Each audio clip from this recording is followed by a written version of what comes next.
Ditong nagdaang linggo na ibalita tungkol sa pagdukot sa isang sanggol sa Mandaluyong City.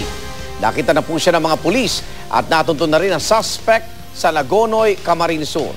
Ang kabuang detalye sa ulat ni Elmer Caceres, Bicol. Anong balita? Parang nagising mula sa bangungot ang isang ginang na taga Mandaluyong City matapos matunto ng mga otoridad noong Miyerkules ang kanyang anak na dinukot umano noong nakaraang Sabado. Base sa investigasyon, ibinigay ng ginang ang 3 buwang gulang na sanggol sa isang babaeng nagpakilalang si Lovelyn Casipe. Sabi raw kasi ni Casipe, dadalhin niya sa Makati ang sanggol para ipa-audition bilang endorser ng isang brand ng gatas. Pero hindi na raw bumalik ang suspect. Lunes nang ibalita ng GMA News ang pagdukot.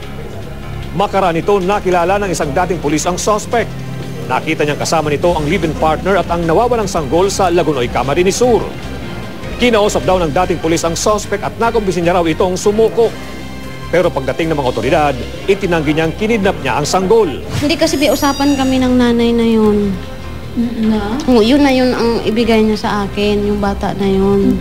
Baligawan ng salita, binigay niya po talaga sa akin yun. Ayon naman sa live-in partner ng suspect na si Rex Transona, hindi niya alam na anak pala ng iba ang sanggol.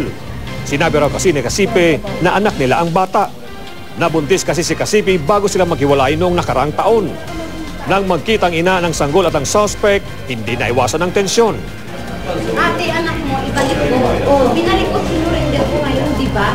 Kaya nga, gusto ko hindi ko bakit ko natin, ate, ibabalik ko yung anak mo.